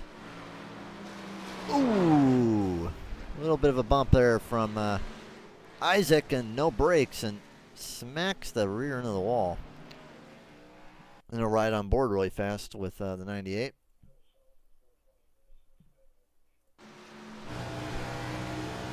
I'm not really sure what happened there. It was on and off on the gas pedal there a little bit. Probably was really tight. Absolutely, it looks like it, and he just gassed it up at the wrong spot, and unfortunately, Michael was on the wrong end of that there. So, the top 5 do not pit. Connor Darnell and Ethan come down pit road, and I believe Lucky Dog is going to be Eric Warman. Now, Eric Warman, he's not going to really be in a contention unless another caution comes out, because even if he does get tires, he's going to be put to the end of the longest line. So, yep, Eric Warman at least doesn't have to battle with the lap cars anymore. But Ethan and Connor, I don't know if 2 laps is enough to win it from 6th or 7th, but I don't personally think so. We've seen weirder things happen within sim racing as a whole and as in general, but it's definitely a tall task. They'll definitely be able to pick off a few, I believe, but to get the win, I don't think it's possible. I would say that Connor or Ethan, they might be able to sneak a top 3, maybe 4th. I think that's doable. I think that's doable. I mean, it made sense for them. They were the 2 guys farthest in the back of the pack, so why not?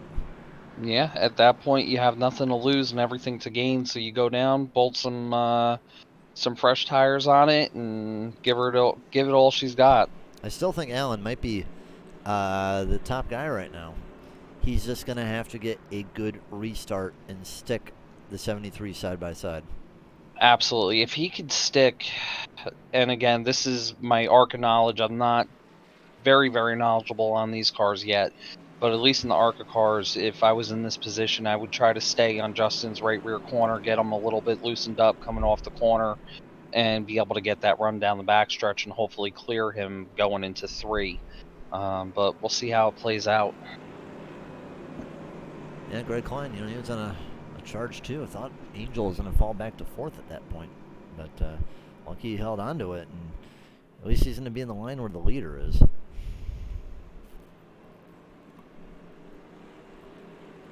So we should be getting 1 to go this time by. Thank you for saving my voice today. 200 lap solo.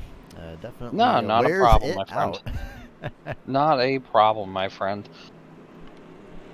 We love talking to different people up here.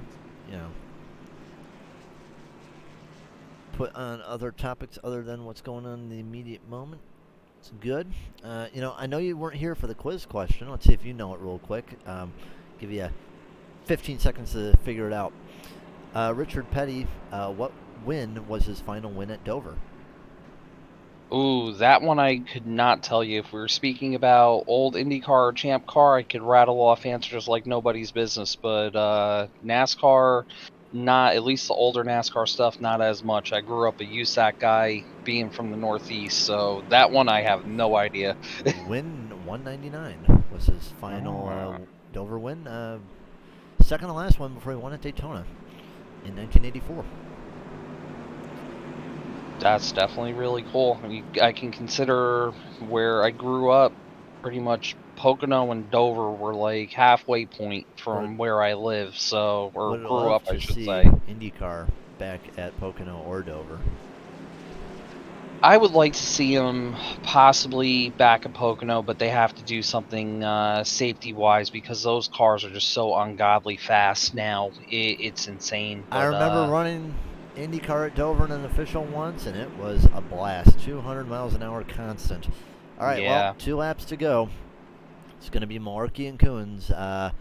Maybe Coons' best chance at a win to get himself in the top 12. Green flag and a lot of wheel spin. Tires. It's going to be a 3-4 car pile up, and it's going to be Klein, Flanagan, Darnell, and Eric Warman, definitely the luckiest guy out of everybody here. And we are going to have one more restart. All right. And well, this is what I talk about sometimes when it comes to restarts, when you have too many of them or when you've been on a set of tires for a long time. So, we've all experienced this. Looks like multiple drivers, the 60 got in the wall. He spun his tires. The 92 spun his tires. The 57 spun his tires. The 70 spun his tires. 97 tried to put it 3 wide. He was trying to pass on the inside of the 92, so he would have gotten black flagged for that. Lucky he didn't. The 35 just tried to get under it. Didn't work for him. We're going to rewind just a little bit. Goodness, yeah, 4 wide on Dover. We don't really see that often. But looks like Danger, got in the back of it too. And we'll see where everyone is. Now, I don't know who Lucky Dog is. I think it will be Kolb. However, it's just going to put him on a lap on his own, 1 lap down.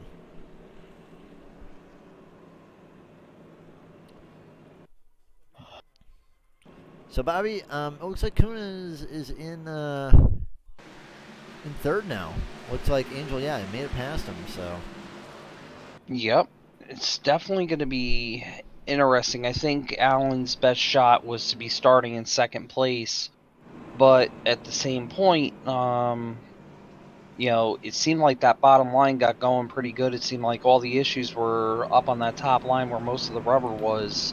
So we'll see how it goes. We'll see if number 1 Allen learned from the slip up there, and if Angel will also learn from it because obviously he saw it. So be interested to see how this restart goes. But man, this is really a toss up on who's going to get this win. I really think it's going to come down to who gets the power down the best and can get that jump on this restart.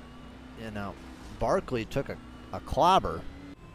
I don't think that car is going to make speed, but it doesn't even have a spoiler. It's restarting 4th.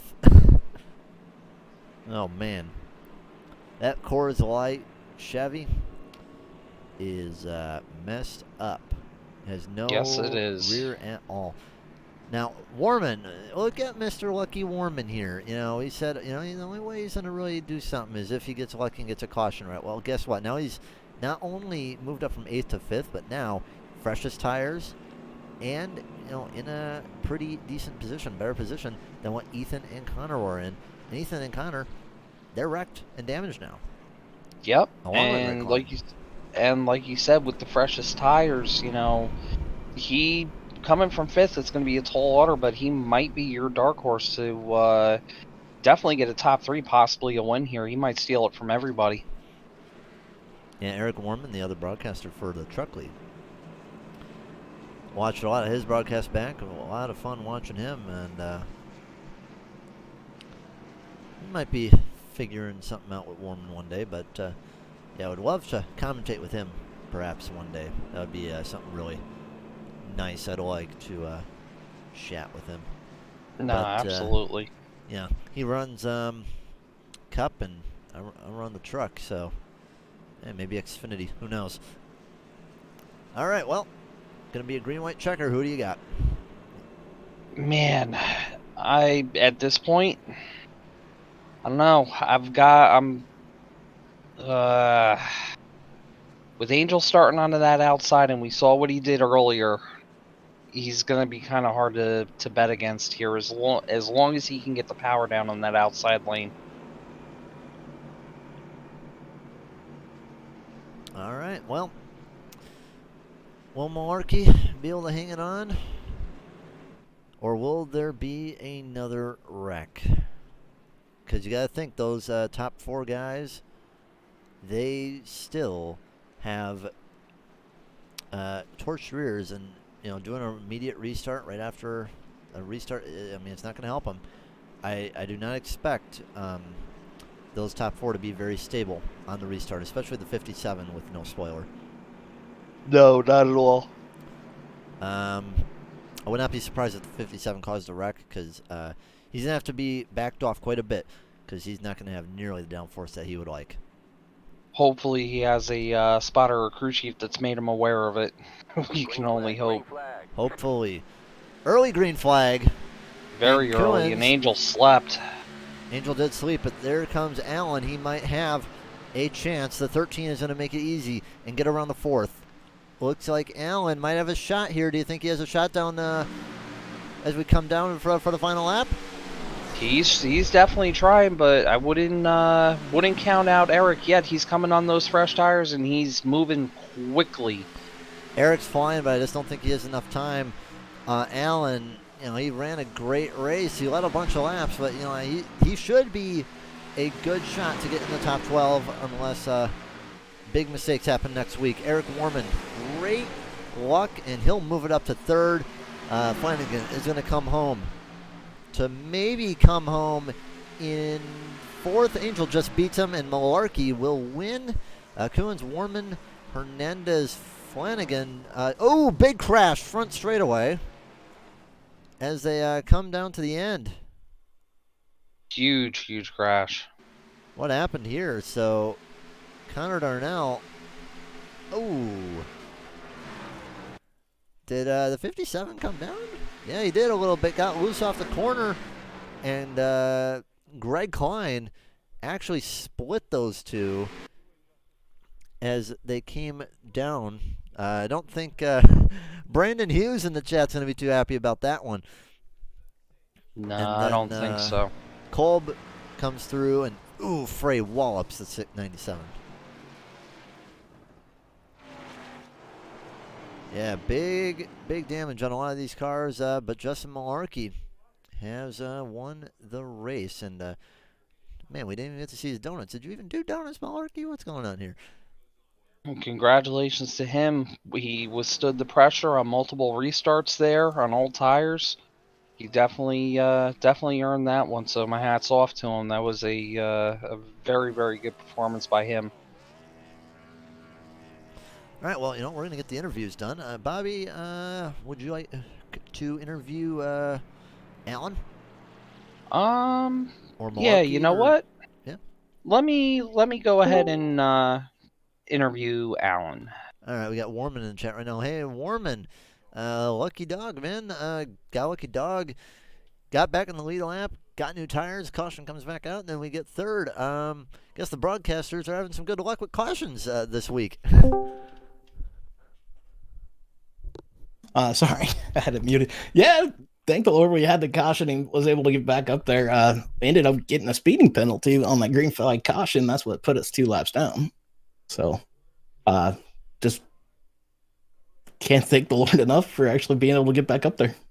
Yeah, I mean, you had a good race. You led a good amount of laps too. Strong race, and with the race that you had today, I think that you're probably gonna have a good chance at making it into the top 12 for the next round, as long as there's no disastrous race next week. Yeah, hopefully we got the monkey off our back and we'll be able to start kind of working our way up. Yeah, because I know the next race is going to be Texas. I know a lot of people. Some people love it. Some people absolutely hate it. What do you think about Texas? It's just another medium track. Got to figure out how to run around it. Yeah, I got you. But sometimes it's better to be lucky and good. But you were both lucky and good today. Ran a good amount, led a bunch of laps, and managed to come home third. So good job, Eric. What do you got to shout out? I'll definitely got to thank the Lord. Got to thank my wife, kids for letting me do this. Thank you guys for putting on the broadcast. Thank you for the league. Thank you for the Gumper Garamps and all the EWR crew that's out there. And I'm just happy to be back up in the podium finish, to be honest with you. It was just a crazy night for me.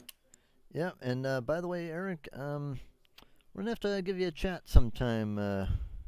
Got something interesting maybe for you. So we'll give you a chat later on. All right. All right, sounds good, man. All right. Well, good job on the P3, and I will see you at the truck race, and we'll see you on Southern Broadcast on next Friday for Texas, and you are going to be in a good position to get in the top 12. So good job, buddy. All right, well, thank you, and thank you very much. Bobby, what do you got for Alan, our second Hey, finisher? hey, Alan, this is Bobby up in the booth. You got me? What's up, fellas? How's it going, bud? Phenomenal Oh, run. Actually had you picked to win this on the second to last restart. I really thought after that caution you had a good chance at it, but take me through your night. This race got pretty wild tonight. yeah, it was definitely a good race for me. That first stage, a couple people stayed out, so I didn't get that stage win. Got trapped a lap down, got the wave around. Didn't take me long, I guess. The start of that second stage was back up front. Yeah, and then I got a speeding penalty there on that. I guess after the second stage, and that kind of put me in the back. But we recovered pretty good tonight. No, absolutely, and you kept your head about you, especially after that mishap. But on the second to last restart, but it looked like you weren't the only one. It looked like a lot of guys on those older tires in that high lane were having a little bit of difficulty. What was going through your head after that when you guys were coming to the second green white checkered there? What you needed to do different, or what was going through your head? Well, I definitely didn't want to spin the tires again because that stacked them up behind me, got my teammate in a wreck. But yeah, I just wanted a good clean restart, and then I was going to try and stick Justin there as best I could and get to his inside, but he's just a little quicker than me right there. Absolutely, he definitely withstood the pressure, and there was a lot of it from multiple different drivers to collect that win tonight. Just looking at the points here, it looks like with that finish, you're going to be in pretty good shape to lock yourself into the playoffs. How do you think that's going to go? How do you think you're going to fare? Well, made the Final Four last year, so that's the plan this year, and I think we proved that we can do it again, tonight. So that's the Well, plan. You got to be perfect to win these races, and I just wasn't quite there. But we're gonna clean it up a little bit and hopefully make that Final Four. Absolutely, that's one thing I'm learning as an ARCA and a truck driver that I'll be racing with you guys next season. I'm definitely looking forward to this much competition. It's going to be a lot of fun. You guys have anybody you want to shout out? Sponsors, friends, family, anybody? Yeah. My wife for watching every week. Kind of had a rough week. We got a sick kitty cat. And then my teammate Greg, he's an awesome dude. Taught me a lot here. All my competitors, they're great to race with. Justin, who did a great job tonight. You guys up in the booth. All the admin, Tony, Justin, Matt, they do a great job. Steven. Yep. Well, just want to send prayers out to the kitty. I'm a huge animal lover, so that one definitely you have my prayers on that. And best of luck Thank you. here in the playoffs, man. Looking forward to not only watching it, but as like I was joking with Joe, doing a little homework on all of you guys to see where I can stack up. So good luck in the playoffs. Thanks, man. All right, Joe. I believe you're down in victory lane with Justin right now. Well, Justin, well, how does it feel to get advanced to the round of 12 with that win? Joe, it feels great. That win was actually really fun. That was a great final 20, 80 laps there, too. After that final stage, it was just so many people up there. Oh, yeah, I noticed you drove for the field. It got a little tougher for you once you got up to the top 5. But, you had a really, really good run. You kept it straight, kept it fast, managed the tires really well. And, how was that last battle with Angel and then with the 60 coming and those restarts? Well, the best part about this league, I know, new name, Relentless, but previous Midwest, for anyone watching, in case they were confused. But I've never really worried about running around anyone up there because I knew we wouldn't make contact. I knew we would have fun. And I watched the whole last 6 laps here, and we never actually even touched. We actually weren't even really close to touching that often, considering how close we were running. So it was actually so nice. Everyone in this league's really super respectful, which is awesome to run on iRacing. Well, hey, you won the first Cup race too with the rebrand, so I bet that I means like a little it. bit more, huh? Hopefully that's for some good luck going forward. Definitely. I mean, Alan definitely was so fast in that beginning of the run. He really just checked out, like you guys were saying. It's unfortunately he had that speeding penalty. It's so slow here, 35 miles an hour. You drop the jack, you're ready going 40. You feel. Yeah, definitely, definitely. But hey, it was a good run for you. You were looking pretty decent on points anyhow, and that win is just going to make it that much easier for next week, and maybe able to just breathe easy. But what do you got for shoutouts today? Yeah, well, definitely. Ethan, he was coming towards the end there before the one caution with about 20 to go, so probably would have been a nice, fun battle with him. And Steven was giving us some good information. I know he had some problems earlier in the race, but he qualified fourth, which was awesome, and great job for him.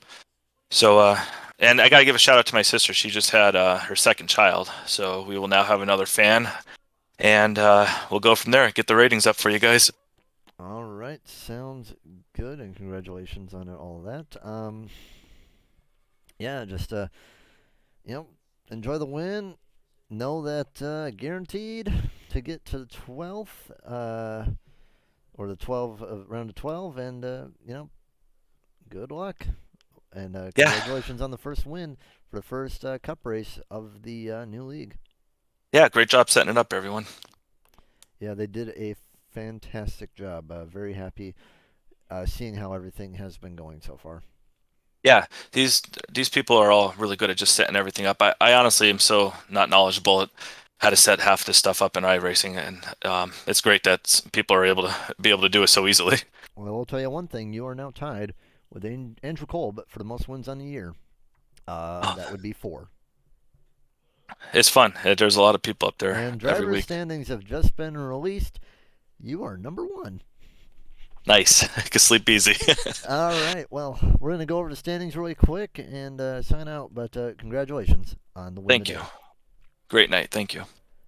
All right, Bobby. So I'm looking at the points. They just got released. And we're going to pull up the tower real quick. We're going to go live, see how the finishes kind of implicated everything. So John Nidek obviously didn't show up today, so with that being said, he's pretty much gonna have to win to get into the round of 12 next week. Mike Simone, Tom Stanley, and Matt Forens are the guys on the bubble. Connor Darnell, he managed to get a really good finish. Could have been better, but with where he was in the playoffs, like 15th, 16th, a good finish here really helped him dig him out of that. Absolutely, it did. Just going ahead and looking at these standings right now, it's anybody that's I would say probably eighth on back in this well, maybe I would say about 12th on back in this playoff standing. You pretty much are going to have to go for that win to secure yourself in, especially if you're down there at the second race of the first round. Yeah, I'm looking at some guys, and Mike Simone definitely going to need some magic to happen. Perhaps Tom Stanley's going to have a good finish, or some good guys to rock out. Same for Matt Forens, but the thing is, there's a lot that could happen because Anthony Frey, Justin Barkley, by the way, really pulling out a good finish to get out Absolutely. there. Isaac, down there, didn't think he'd be doing that far down in 11th, but I would say there are a few surprises, definitely in No, it the definitely is. bottom four.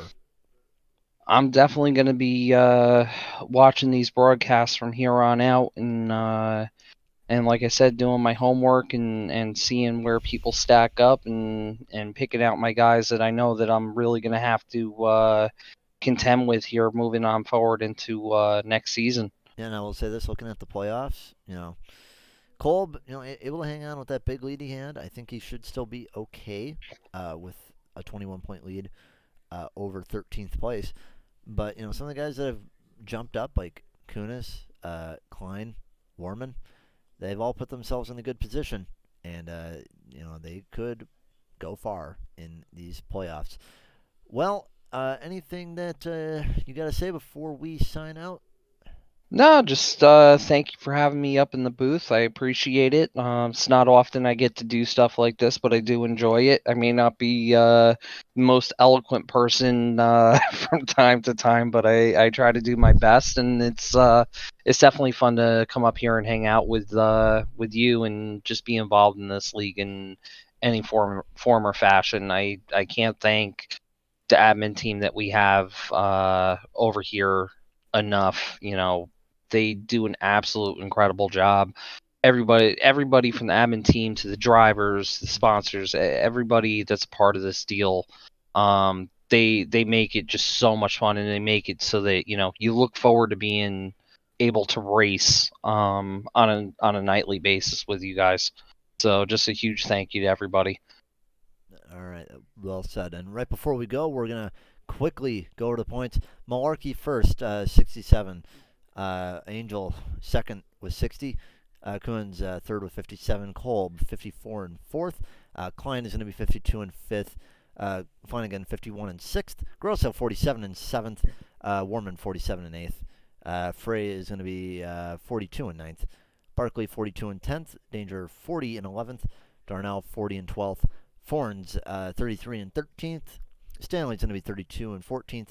Simone is going to be 28 and 15th, and Nidek is going to be 15 in 16th. Well, it's a good race today, and a very interesting one. Some guys who we usually see up the front and the back, and some guys who we don't really see up in the front that often.